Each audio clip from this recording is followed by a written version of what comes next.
বলতেছিলাম দুটি অক্ষরের একটি শব্দ বাবা।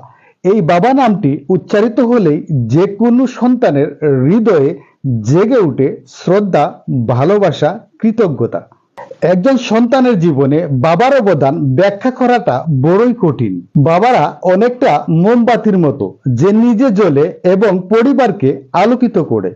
অনেকেই বাবার আত্মত্যাগ বুঝতে পারেন, আবার অনেকেই বুঝতে সক্ষম হন না। পৃথিবীর যে কোনো পরিস্থিতিতে বাবা আমাদের আগলে রাখেন।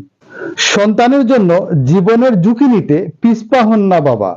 একজন বাবার বাহিরের রূপটা যতটা শক্ত, ভিতরের অংশটা ততটাই নরম।